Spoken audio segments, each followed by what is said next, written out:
son koşu için Taylar start hakemini. Beyaz bayrak havada, start verildi ve koşu başladı değerli yarışseverler. 2 numaralı Belengez rakiplerinin yaklaşık 10 boy kadar gerisine koşuya başlarken 9 numaralı Gözdağı ve 8 numaralı Full Angel'da çıkışta 3 boy kaybetti. İlk metrelerle birlikte liderlik mücadelesinden galip ayrılan 5 numaralı My Gold oldu. İkincilikte 7 numaralı Mia Victory var. Onun 1,5 boy kadar gerisinde üçüncülükte iç kulvara yakın 1 numaralı Illusionist'ı izliyorum. Onun hemen dışında dördüncülüğe attı kendini Senatör Ramidala. Senatör Ramidala'nın 1,5 boy kadar gerisinde gecikmeli başlayan isimlerden 8 numaralı Full Angel doldurup geldi. 5. yer tuttu. 1 boy kadar geride iç kulvara yakın 6 numaralı Danko, hemen dışında 4 numaralı Uncle. 1,5 boy kadar geride iç kulvara yakın Gözdağı ve dışında Belengez sırasıyla son viraja doğru yaklaşıyoruz.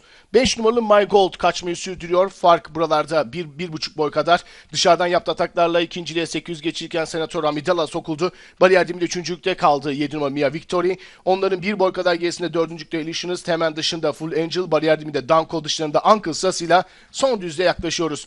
5 numaralı My Gold koşunun liderini yapmayı sürdürüyor. Fark 2 boy kadar. Takipteki isim 7 numaralı Mia Victory. Geride 1 numaralı Illusionist'ın, onun dışından 3 numaralı Senatör Amidala'nın, aralardan Danko'nun ve 4 numaralı Uncle'ın ataklarıyla 400 geçiliyor.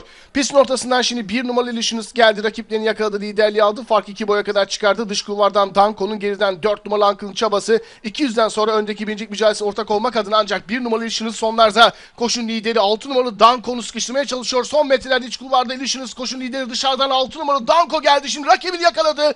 Danko yarım boy farkla son koşuyu kazanıyor. 1 numaralı Illusionist ikinci oldu. 9 numaralı Gözdağı üçüncü olurken 4 numaralı Uncle koşudan dördüncü olarak ayrıldı. İstanbul'da son koşuyu 6 numaralı Danko Ahmet Çelik'le kazandı.